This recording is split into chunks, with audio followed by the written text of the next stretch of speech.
मतदान केंद्रावर कमीत कमी 2 व जास्तीत जास्त 4 EVM म्हणजेच इलेक्ट्रॉनिक वोटिंग मशीन असतील।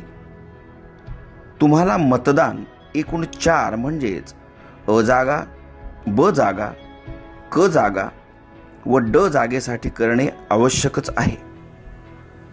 उमेदवारांच्या संख्येनुसार या 4ही जागांची आखणी EVM मशीनवर होईल। कदाचित या 4ही जागा 2 EVM मशीनवर आखल्या जाऊ शकतात। 4ही जागेसाठी मतपत्रिकांचे रंग वेगवेगळे दिलेले असतील।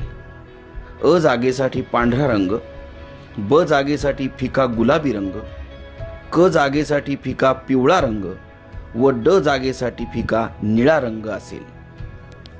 प्रत्येक मशीनवर उमेदवाराचे नाव व त्याचे निवडणूक चिन्ह असेल।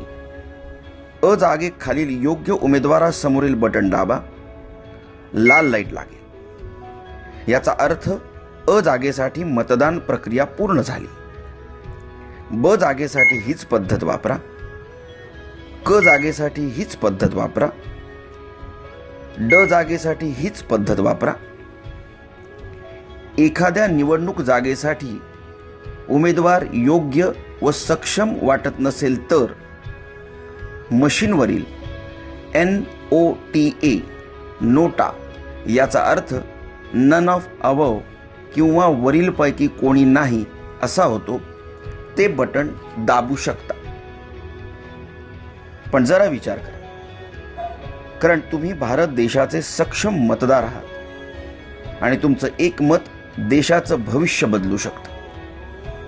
तेव्हा योग्य उमेदवार निवडायचा प्रयत्न करा।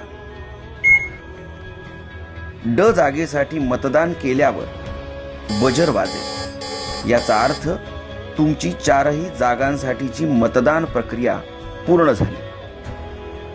धन्यवाद।